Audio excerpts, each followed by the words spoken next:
How's it going? This is DC with Traders with Edge, your number one resource for crafting and developing your edge as a trader. Um, so I'd like to do a video on backtesting.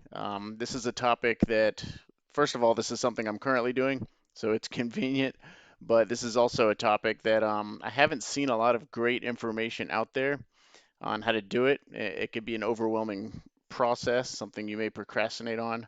So I want to kind of simplify things, provide some general steps and a framework for how to go about this. And if we have time, I may actually do a couple of you know back tests right here right now. So to start off, the before we get to step one, I want to orient you really quick to the screen. Um, the top left chart is a longer time frame, 120-minute bars. The top right is actually my trading time frame. These two aren't necessary. The ones we're focusing on is this kind of intermediate time frame, which is a 4,000 volume chart. And if you're not familiar with volume charts, it's more or less the equivalent of a 30-minute chart. Okay, so it's kind of a swing trade time frame, right? And on the bottom right is where I actually input the data for my, simulated or back tested buys and sells. And this is, important to actually compile all the data to determine ultimately if your idea has, discernible edge over time, right? And you can see I've already started a back test. And if we have time, depending on how quickly this video goes, we may do a couple of these tests together. So I broke it down into 5 steps. So the first step in a back test is you want to determine um, the idea you want to test. So essentially your objective. Why are you doing the test, right? Seems very kind of silly, but it's extremely important to determine this. I know I can get lost in the weeds. Um, I can, as the bars go by, I have different ideas, and it's easy to get sidetracked. So the objective, once you have that, it keeps you on track and focused, so you can actually get something done with the time you're spending. So for me, in order to test whether the market is overbought or oversold, I've chosen a 5-day rolling VWAP indicator, which is this orange line, and then the surrounding, the red shaded area is basically uses standard deviation, one standard deviation away from the VWAP to determine if we're starting to get overextended. Um, so what I wanted to know is if I'm trading on my shorter term time frame, when the market gets to these levels, Can I use this intermediate time frame to actually amplify the risk reward on my trades, right? All right, so we've determined our testing objective. We know what we want to test. Step two is deciding on our testing method. And I've highlighted this because there's two general approaches you can take, both of which are perfectly valid and both of which have their pros and cons. Okay, so your first option for a testing method is the mechanical approach.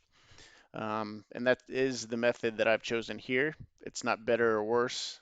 Um, the benefits of the mechanical approach, and part of the reason I chose it, is to completely eliminate biases from your back tests.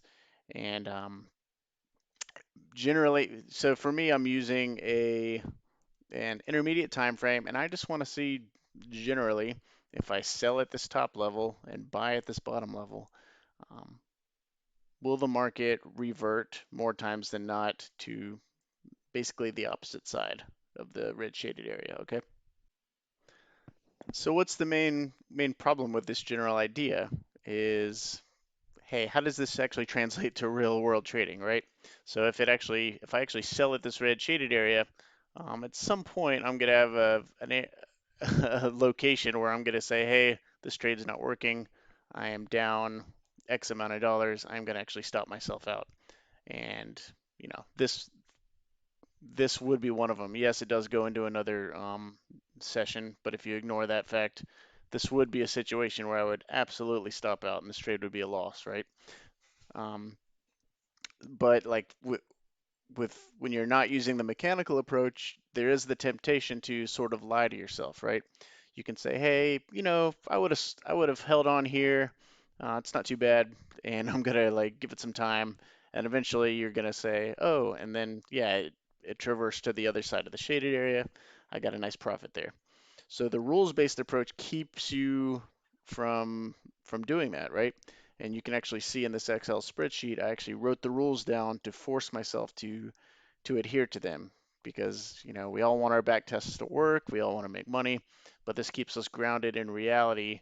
And, I'd rather take the loss in the back test and have a realistic idea of what's going to happen in real trading than to lie to myself and then have a false sense of what the truth is. Now, however, it does have its drawbacks, and I've already kind of hit on some of the drawbacks. Is like in real life trading, am I necessarily going to place a limit order at the top of the shaded area? The answer is no.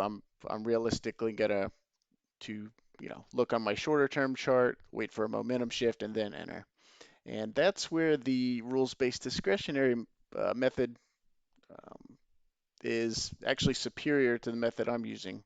So the rules-based discretionary method, it could be something like, hey, if the intermediate time frame hits this red shaded area, I'm going to start stalking a short trade, and then I'm going to shift over to my trading time frame, and I'm going to wait for some kind of rotation in favor, and then I'm going to enter.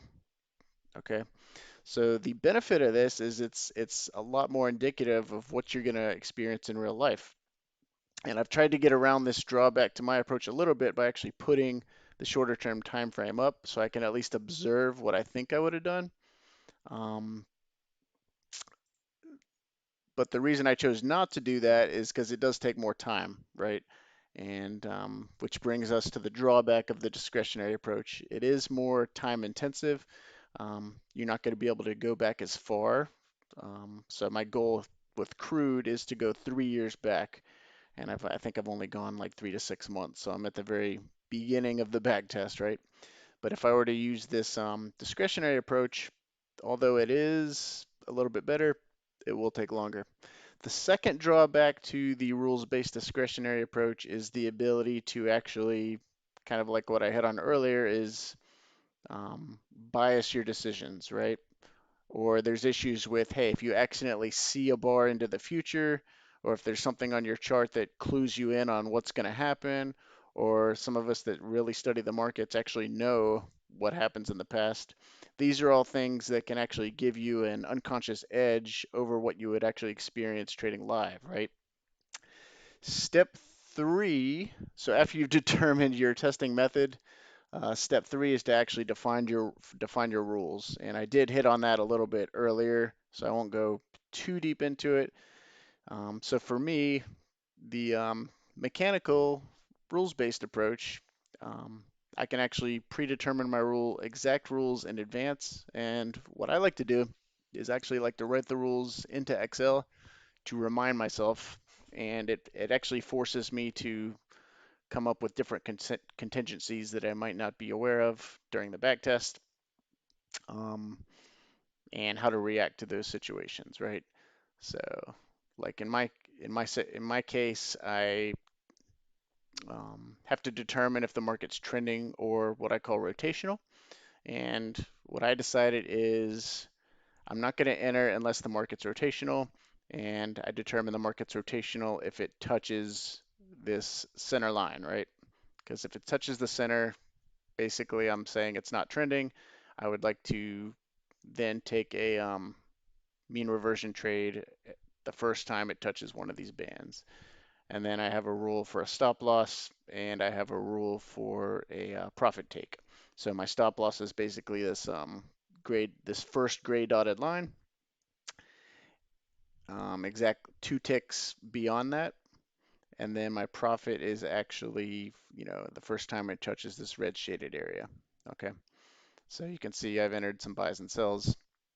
And for this test, a little more complicated, I've decided to add scaling. So basically, I will enter for 2 contracts at the top of the red shaded area. And when it gets to VWAP, I'm going to take 1 contract off. And then when it gets to and the opposite side, I'll take the rest off. And I am not moving my stop loss during this test either. Okay, so that's step 3, define your rules. And with step 3 complete, we are out of time for this video, so please stay tuned for part 2 of this video where we cover steps 4 and steps 5 of the backtesting process. So until then, this has been DC with Traders with Edge. Thanks for watching.